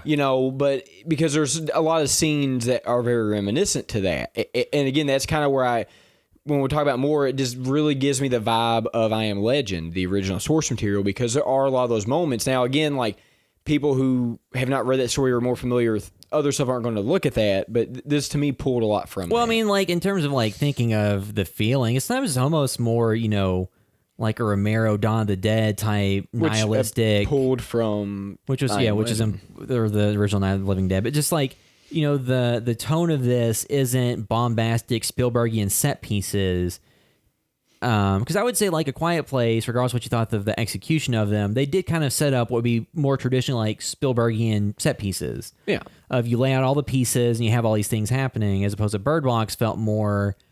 You were just worried about what's off screen, or you're worried about what's going to happen. I think what made Bird Box a little more unnerving for some people, or could be unnerving because it's the restrictions that are put in place in the movie, in that universe, and what you have to do to survive is what makes it so difficult, because you have to be blindfolded, but yet you have to venture out into unknown places. Because you have to get food, you have to get supplies. It's like playing a game on extremely hard. or Simply whatever. gardening Yeah. is a terrifying You can't even really do prospect. that. Yeah, I mean, but I think that's what makes it interesting. But again, I could see where your general audience would get frustrated with that. Again, just like with Annihilation, because these movies are so vastly different from what people are used to getting that again, like your general audience is probably going to reject. But I think this has enough typical, I guess, beats in here that does make it makes it maybe less alienating than Annihilation. Like I think it, it has a it's typical it does. more satisfying straightforward than beat. that. Yeah, it's more Characters like straightforward. okay, these characters care for each other. It's and it's not hiding a lot. You don't have to really think too hard about You don't the when internal. you get done watching this movie, you don't really need to get on anything and read anything to understand. Because like Annihilation, I found myself like getting on there and reading the ending of the books and trying to just dig a little further into it to kind of fully grasp, because that was such a high concept that like there's a lot of holes in it that didn't make much sense. Whereas this doesn't really have that. But again, like I don't know. I do like it. There's just some things that maybe I would like a little differently. But that's with every movie ever. Do we want to wrap this up and get into the spoilers? Yeah, I would like to get we into can do that spoilers. now. Okay. All right, so we can move in and give into our final thoughts before we move into spoilers and give in a score. So, giving this movie a score out of 10, where would you land on this at, Derek? I mean, it's one of those things I really enjoyed. I didn't have much. I kind of feel like I did with The Haunting of Hill House at first, where like I kind of got beat over the head with it on social media because everybody's talking about it, and it's just like. But you go and you watch it. It's a really good movie. It's pretty solid. I enjoyed it more than like obviously something like The Happening or A Quiet Place, because those are similar. I feel like you can compare them. 8 out of 10. I mean, it wasn't perfect, but there was enough stuff in it that I really liked. And we'll get into this more in spoilers, but there's just some stuff that I really enjoyed, and maybe I'm reaching too much, but it just really remind me of some stuff that I love. And I think that just kind of made me like it that much more. And I do think it's something, too, when the movie's over, is kind of something you can think about a little bit. And I think that means a lot, too, because it's not just like, oh, I watch it and you kind of forget about it. There are some things that are interesting about it. So I really enjoyed it. Let's see. What about you, William? So, the IMDb average user score is 6.8 out of 10. Metacritic is 52, and Rotten Tomatoes is 65. I'd say, it's like a 7 out of 10. Like, it's a solid enough movie. Or maybe it's like a 6. I don't know. Like, I think it tilts in the direction of it's more worth watching than not. But this would not be like my top 5 of the year movies. I don't think it would be. I mean, because there's so much stuff to me that, Spider-Man Into the Spider-Verse. Like, I love that one much. Yeah. And came out of that one thinking that, regardless of what happens, that's in my top 10 of the year of all movies. This, I mean, I think that, like, for Netflix, it's a step that it's a movie that they produced and released that just got a lot of word of mouth and a lot of popular consciousness discussion. So I think that, in terms of the type of movie it's fine. Like, to watch it once, it was 2 hours and 4 minutes. To watch it once, it was fine. And it had enough there that it's, worth recommending to watch. But, some people really enjoyed it and really liked it and think it's a masterpiece. Some people think it's terrible. I mean, that's just kind of the way the internet works now. Things are either amazing or they're terrible. There's really not much in between. From just general people on Facebook and stuff. But, overall, I enjoyed this movie. I think it's more accessible than something like It Comes at Night or some of the other prestige horror stuff. Yeah, it's far away from that. And I it's think. not quite as crowd-pleasing as something like A Quiet Place or some of these other movies. But I think it's kind of in that middle ground. It's like, high concept that I think also had the misfortune of coming out after A Quiet Place, because people are just like, oh, it's the Blind Place or something. I was thinking about that, and thankfully it wasn't released in theaters, because I think that would have drawn even more comparison, because people would have made so many judgments before seeing it. At least now they can just watch it on Netflix and make their own mind up. And now they realize, okay, look, it is. Yeah, if you just hear about what the concept is, you think it's very similar, but really, for me, these are very far apart. I think it'd be a good double bill, though. Like, if you were to sit down, like, you could watch these two and it'd be a decent double bill. I mean, again, like, the premises seem very similar, but the execution's so vastly different that, like you said, like, once you get into it, they're really not. Somebody brought up a third film that would fit in this, and I can't remember what it was. Well, Don't Breathe. No, well, you can do Don't Breathe. Or like, we got a movie where you can't make a noise, you can't see. So I guess the next, The you Signal, can't hear. no touching. I think The Signal, if you hear something, I've always meant to watch that. But there's something that goes on the TVs, and if you hear something, it makes people go crazy and kill each other or something. Oh, that was Mom and Dad. 2008. Yeah, The Derek, Signal. calm You could down. even throw Mom and Dad in with this because it's kind of similar. Or you could not. Yeah, or you could. But yeah, it's I just think quality-wise, that's a little bit triple lower. feature. That's what I mean. A triple feature is whatever. Crap, I can't think of the name of this movie now. What's the name of this movie? My mind just went blank. Mom and Dad. No, A Quiet Bird. Bird Box. You can do Bird Box, The Quiet Place, and Mom and Dad as a triple feature. There you go. People going crazy. I'd like in my mind, I'd probably give it like an 8, but I also afterwards, I'm like, I was more satisfied with this than I was A Quiet Place. Yeah. I thought The Quiet Place was great in building moments, and it had a lot of just cool set pieces and stuff, and I did like that movie quite a bit, but it was nothing that I didn't go out and buy. You know what I mean? I still haven't bought that movie.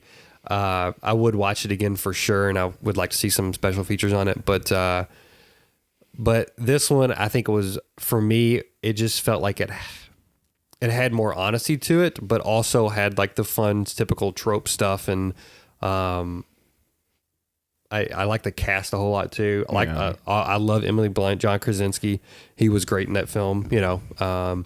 But I hate to draw too much comparisons to it, but it was hard not to watching this film. Just thinking about how they had these concepts, and they could have set this out in a farmhouse as well. You know what I mean? It was just interesting to see how different this was than that, based on it being somewhat of a similar concept. Yeah. And again, some of the things I thought was going to annoy me about this, about jumping back in time. Also, I was afraid of it being kind of like A Quiet Place as far as taking place just in after everything's happened and them going down the river in the woods to get to their destination or whatever. I thought that was going to test my patience, being 2 hours of that. That it was not that. Like, I think they made a lot of really good decisions in this film.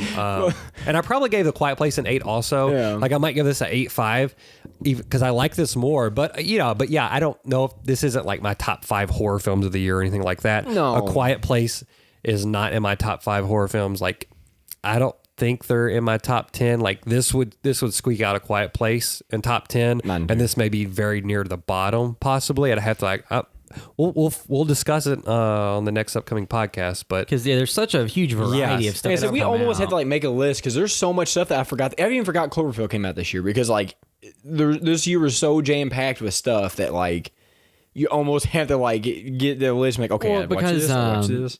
and it's easy to forget like what came out this year versus last year. Because like this year you also had like Halloween, which is a big deal. Yeah, but see, Halloween wouldn't even hit my top. So I don't know if we could possibly do it like this, but Giant Bomb, what they did too this year, they changed their format where, because there was so many games that came out, obviously, because of indie games and everything, they went on the list of what came out in order. So like what came out in January, February, March, and they basically would like say that, hey, this needs to be nominated for this, this, and this. We can maybe do that quickly, you know, just to at least mention stuff. That way we can say we did not watch this film. You know what I mean? Like, this is a notable release. We did not watch this. We saw this. We didn't think it was worth anything to put on any list. You know what I mean? Like, to do a quick rundown, possibly.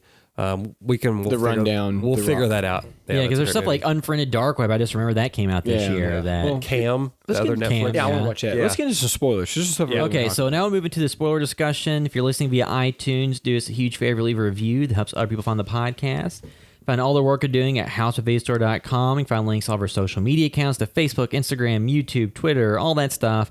So to see updates on Chad Short, They Knock will be coming out sometime in the next few weeks, months, somewhere soon. Yeah.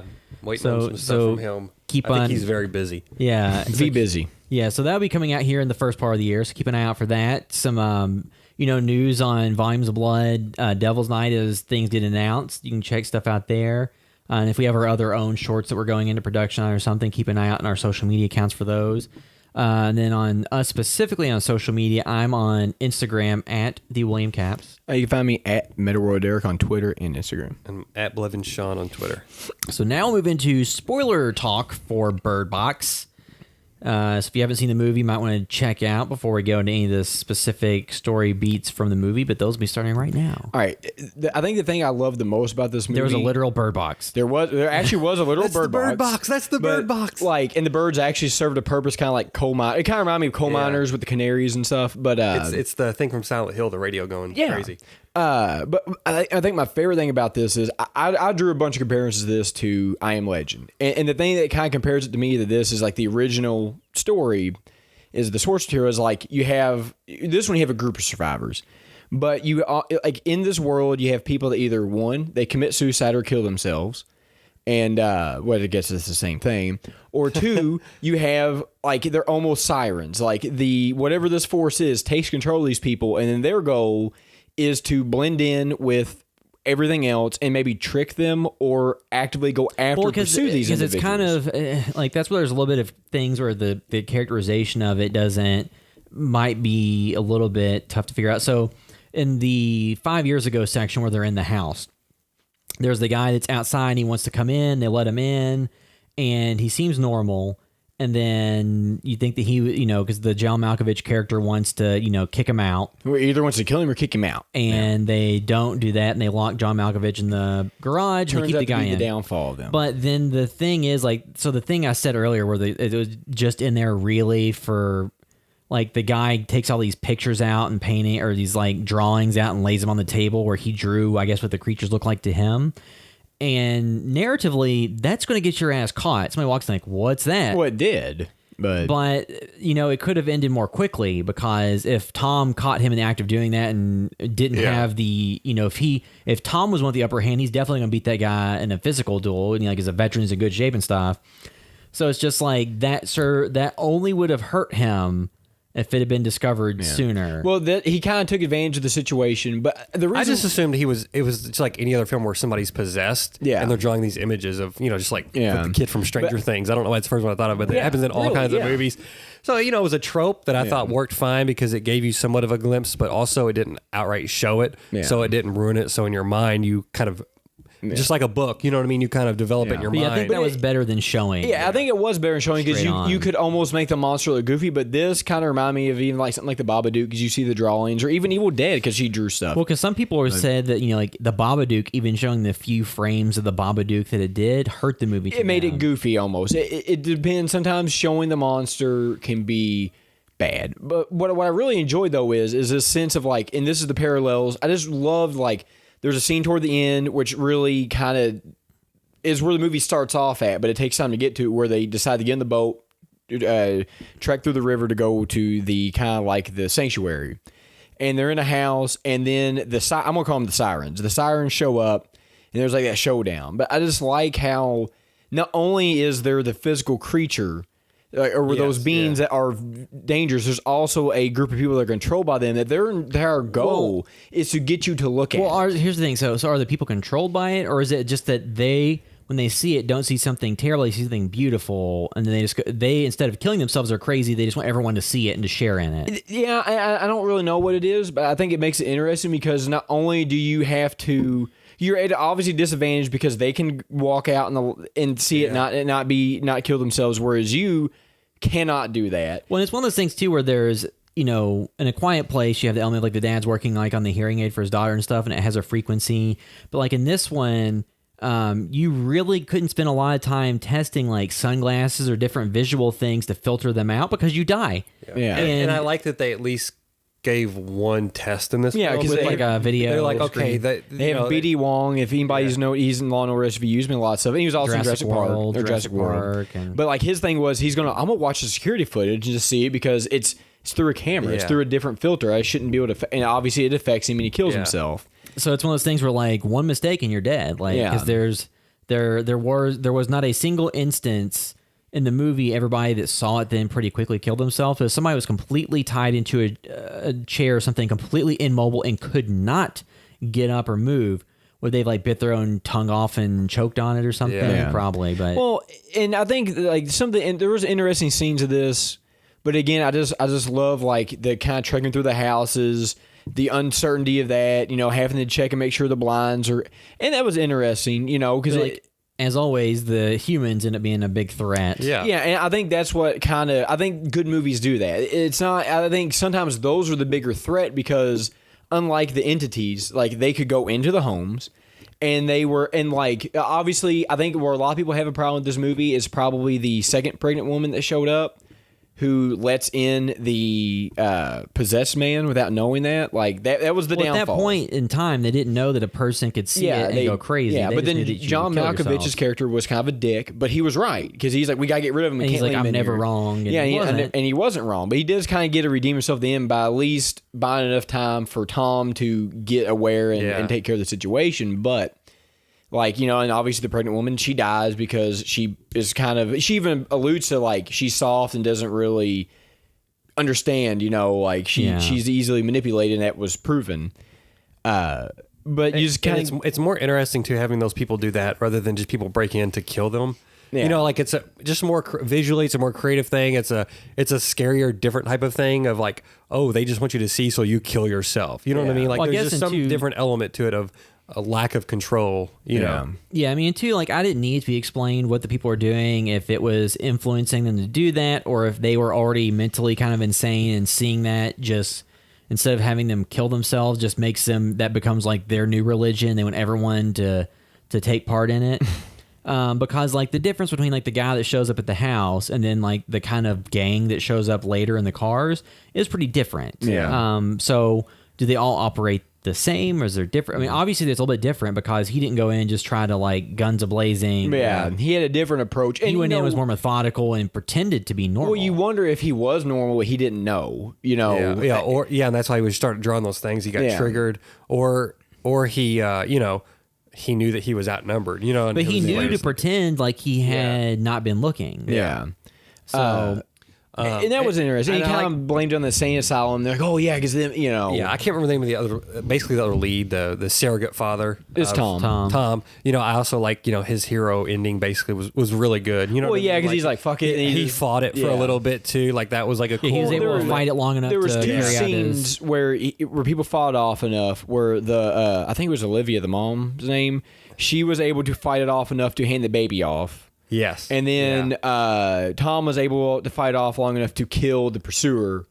And then he, you know, unfortunately killed himself. and back to like Sandra Bullock stuff. Like you know, the naming them boy and girl, that's like a little just Goofy. On the nose. goofy, yeah, a little on the nose. Yeah. But you Boy, know, I girl, was like, boy, girl. I was like, if you care for them, you give them 5 years, you don't give them a name. But you know, in my mind, I was thinking, okay, well, you know, my parents, they had a cat. They just called it Cat because it was a stray. Yeah. And I think they never give it a name because they assumed maybe it would just run off one day. And I wonder if it was like a situation of like, hey, would her character be like that, thinking these kids are going to die any day now? Well, I think don't wanna that's become why attached she to didn't it. name them Yes. until they got to a sanctuary that was providing Yes. some relative shred of safety. So I was okay with it by the end of it. I kind of It reconciled made more that. sense. It was if the movie had ended Yeah. and she still called them boy and girl, then it'd be Yeah, and I think it was a great arc with, you know, her essentially being, you know, an adoptive parent of the girl, and even the tension there, and the little girl knowing, and then, you know, by the end of it, I don't know. I just feel like a lot of it was earned. Well, and you know, two- yeah, some of it was shorthand, but it was earned enough to, I think, be really satisfying and feel Well, and kind of pretty honest. So the moment when they're in the boat going down the river and one of them needs to look when they go through the rapids, Yeah. if she had just chosen the girl to be the one that did it, then I think she loses any redeemability. Yeah. as a Yes, and character. I think that's kind of why she just because she knew opted. that if she looked and she died, then they were definitely dead. Yeah. Yeah. And then I guess, you know, it ended up working out for them, obviously. Actually, you know, one of the best moments, in my opinion, in the movie was when they first going through the trek and you hear the guy like, "Hey, Yes. how's it Yeah. going? You can take your blindfold off." Like that was creepy enough because that really And is. you didn't know that's what the situation Yeah, was. you didn't really understand it yet. But again, like it kind of almost goes to like mythology in the beginning, where the guy from Get Out was talking about. Like that to me kind of pulls from like ancient Greek mythology of like sirens Yes, and different yeah. stuff, where like he's trying to lure them to make a mistake, and the kids are gullible enough to buy it. Yeah. you know, but. I thought that was really interesting. Then you had the entire scene where she has to fight him off without being able to look. Yeah. You Well, know, too, because I saw some people complain, like, well, Tom didn't have to die like he did. But, like, the only thing I'll say there is when they're in that house, the people knew they were in the house. Because before, like, when Sandra Bullock was alone, she heard it or whatever and was able to not alert them. But for some reason, that time, they knew they're in the house, despite the fact they weren't really doing anything. they could have been watching him. I mean, they could have been, but they just kind of showed up immediately. Yeah. So maybe they had set something up or been looking out with like a telescope or binoculars or something. But like whatever it was, like they immediately knew they were there. But then at the same time, like they would have caught them all if Tom had not been able to take them out. Yeah. I mean, and then once he got shot, you kind of knew it was over. Yeah. Actually, you know, and this is going back way early. This is what reminds me of The Mist is when they have to go to the supermarket. But one of the best scenes, it was actually pretty gory, is like they black out all the windows in the car. So they're driving down the road, and they're just kind of relying on the GPS and the. Because no GPS is that accurate no. to show you like how you're on the road or not. But. Well, they weren't really. I don't know if they're doing that or not, but like I thought it was interesting. They were using the like lane assist to kind of tell the them what was in sensors, front of them. And then at one point, there's like all those dead bodies on the road, and you can't see. And he's like, hey, you're running over it, and you're hearing like the skulls crush, and he's like, oh, it's just a speed bump. Like something like that else, was really effective. So something I would say is a small nitpick is GPS and all that stuff runs off satellites. Would that still all be in operation? Well, with at that point? at that point, you're talking days in, not months or weeks in. So if that's something that if it's an operating system that's already, I would think that would still be operational within a couple of days or I weeks. guess I don't know. Because they still had electricity at that point. Yeah, So I think that at that point, that's feasible to me because it wasn't like a month later. That was days. Yeah, so that was like still just. And they don't very know where it tiny. hit. You know what I mean? Yeah. If you saw on the map too, they had just hit the West Coast at that Yeah. point. The entire rest of the nation hadn't even been hit. I don't think yet. Well, too, because they were talking about being like overseas, and then it started happening at the hospital. Like some of the only things when you think about it, they're probably just done for dramatic effect over realism. Like when they're at the hospital and the woman's banging her head on the window, she stops to look at Sandra Bullock. It's like, well, that was. if you're single-mindedly trying to kill yourself, you wouldn't stop for something like that. That was just a dramatic moment. Which I think all this. I mean, I think all the decisions made were good. Like I first time through, I didn't have any nitpicks with any of that stuff. I thought they really. all served a narrative I point. thought they all served a purpose, Like- and it was for the better good of the film. I think, and the whole experience. Well, too, the thing that makes it sad is like you don't know like. In that world, there's no way to test, like, are you immune? Because usually in every type of scenario like that, there's at least a few people that are there immune. were some immune people.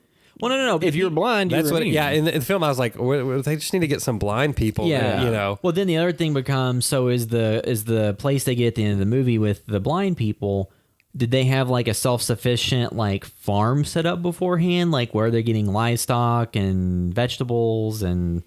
So there's like some questions logistically about how that would all work. But I guess if It's there's symbolism, it's there's- it's a sanctuary and that's it. Like in the film ends, I don't think they're trying to build like, you know what I mean. I don't think they're trying. then Like, they have the all movie's over with. They have all the birds everywhere, and the birds get out of the literal bird box. Yeah. I mean, then, like the birds were kind of like the sirens for them. Like if it came around, the Yeah. birds Well, make it's noises funny and was, sight like, people could go hide. Watching the movie, like when they were in like the boat and the kids are falling out and stuff, Julie's more concerned, like, where's the bird box? Where are the birds at? Than the kids. But it's like, because I do think a lot of movies use kids as shorthand to make you care about it when they don't really do any development. To But earn it. this was the movie whole point of the development of her. You know what I mean? Her just emotional state, like her. Yeah, this movie didn't. I don't think they did that cheaply like that. Well, but one other thing I want to point out I really enjoyed is just the decay of the individuals outside because obviously there's no cleanup. You can't go outside. Yeah. So like I did enjoy.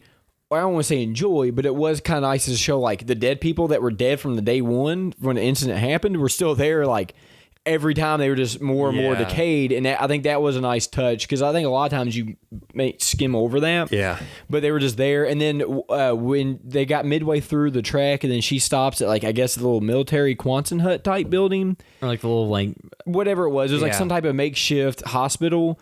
And she's like outside trying to get back to the kids. And if you notice, she like tripped over and was like right next to a skeletal remains. Yeah. Which I thought that was kind of cool because it's like that to me was almost kind of like if kind of reminded me of the scene from Walking Dead where like Rick's like walking through a field and there's like a zombie thing walking toward him. It kind of reminded me of that a little bit, And it's like because it was just kind of a nice touch. Like there's stuff everywhere. And there's like the Optimus Prime looking semi truck in just the middle of the river where somebody had driven it there. Well, and there's like the element too of the kids like get out of the boat and you're like, what are you doing? Yeah, I, that stuff kind of always aggravates me, but I think what makes more sense is like with the Quiet Place, you had older kids. You had a teenage daughter who should know better than do what she did, whereas these are like 5 years. Yeah, that's what we were talking. I mean, they were pretty young. Like, granted, my daughter's only like 16 months or whatever, but I was like, dude, she would take that blindfold off in a second. Like she doesn't quite know yet, but yeah, I could see a 3-4-year-old like no way they would listen. You know what I mean? Those kids are right on the cusp of being so. I said to me, it's Just so think like, about when you're at iffy. Think when you're at a grocery store, at a department store, and you see like kids running around crazy. Yeah. Well, like I said, like you watch That that. almost added attention to it too. 'Cause Yeah, like, are these kids going to be stupid? You know, like kids But are. Again, it's more believable when they're 5 than when you're Yeah. 15 or Yeah. 16. 'Cause it's like, no, you've lived in this world long enough now to know. Whereas like this, Yeah.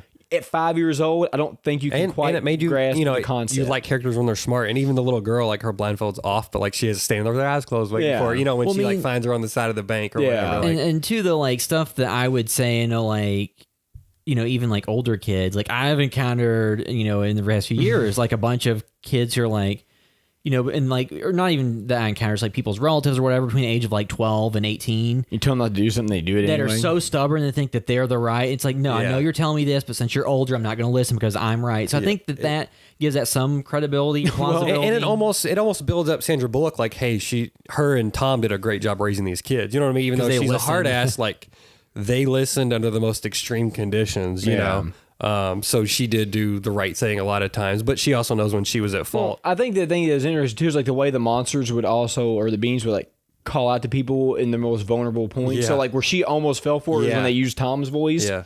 And like, but even herself, like she was susceptible to it. So you think about the kids. Yes, yeah. And they were almost stronger than her on and they it. used that really good at the end of the film. Like they didn't act like it was the first thing happening. You know, first time it's ever happened. It happened all the time. But that's when they like really milked it as far as showing like this big scene and the kind of the climax of the film.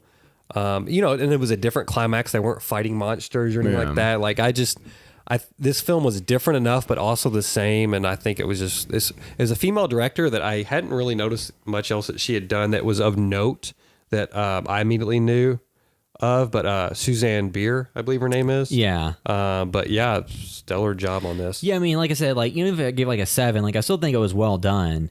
And this type of movie, like I said, the more prestige leaning horror than like your Halloween leaning horror. So like you have like your mass market like horror movie. You have your kind of horror movie. It's like a mass market overall movie, like A Quiet Place. And then you have your more like prestige leaning stuff like Annihilation and It Comes at Night and this. And I think this is one of the more accessible movies. I think leans a little bit more prestige. Yeah. I agree with that. And yeah, I mean, like those designations may not hold up in every instance, just like in general categorization, because you have like the schlocky horror that's just trying to deliver what horror fans want. You have the movies that are trying to be big 4-quadrant movies that can be enjoyed by a lot of people. And then the ones that are more, you know, focused in on telling an auteur story or, you know, whatever. Yeah. I mean, I think this leans more towards mass market for me. Well, I think it's mass market leaning prestige. So like where they went in trying to make like a serious good movie. Yeah. Yeah. And then it had enough mass market elements versus something like The Witch is very nuanced, and that was not going to be a 4-quadrant pleasing film. But I think this movie's more in that mold, just with more elements that people can connect to. I think they doled out information, and you know, as far as the editing and pacing and everything, as far as putting scenes certain places may have been written that way, but they may have done an editing. But I just think the entire team putting this film together, I think, did a really good job. Yeah, it's not not my top horror film of the year or anything, but it's just it was a great thing to drop on Netflix and watch. It was for being a Netflix original. I think it just makes me more impressed because I thought it was executed very well. I mean, I would rather see 5 of these instead of a single Bright. Yeah. Will Smith movie with the orcs and stuff. Like, I'd rather see a bunch of movies in this budget level than like those big $100 million like blockbuster type budgets. But yeah, and two, like with those Netflix viewership numbers, who knows what that means? Does that mean the director of this will get offered bigger projects in the future? Hope so. Or do they just look at those numbers and say, we don't care? Well, I mean, but, I don't know if they care, but what it should stand on as far as all this stuff is the quality of the work too. You know what I mean? Like, yeah, and it shouldn't be on the numbers in the box. Well, I mean, but unfortunately, necessarily. that's how like studios look at this stuff. Yeah, but if she's making something for streaming, the stream numbers, but I don't know. It's like we kind of talked about if their accurate she knows number what she's doing. is 45. They said 45 million streamed it. So if you just did that, an average ticket cost of $8, you're talking over $300 million. $360 million. Now, again, that doesn't even count for multiple people watching it. So that could even be more or less. But again, like that's not people paying the money out of their pocket to go do it. But I'm saying like cut that down to a fourth probably. Yeah, but it's one of those things. It's kind of weird with the streaming numbers. But I feel like, and they did no marketing. It's not like they would have done the marketing like they would have done if it was in theaters. Yeah. You know what I mean? And I think too that the element of the viral nature of Netflix stuff means it's easy for someone to hear about it and immediately go hit play Yeah. and watch it. But I think whatever super valuable. I think whatever they were trying to do, obviously they were successful, and I hope it continues. Like I like to see more originals in this vein than Bright and I mean, they're doing a lot of stuff. You know, they did Roma. Yeah, the Alfonso they do a. I think they do a. They the try to Coen have Brothers, a wide Ballad Buster breadth. Scruggs. Yeah, they do try to have a wide breadth of. Huntingville House. So I'm excited about streaming stuff. Hopefully the quality can stay up. Some stuff would play better in a theater than at home. And Netflix is trying to do more limited theatrical stuff for some of their movies, but maybe in the future there'll be a Netflix theater where you can pay extra in your account and have access to it or something. But yeah, Netflix, if you do that, you owe me money now. But yeah, so I guess that'll wrap up our discussion of Bird Box. Insert bird noises. But the next episodes will be, I don't know if we're going to do one or two, but it'll be the year-end wrap-up stuff. So kind of covering our 2018 thoughts on movies that came out during the course of the year. So that'll be on the next episode. But that'll bring this episode of the House of Aesor podcast to a close. Thanks for listening.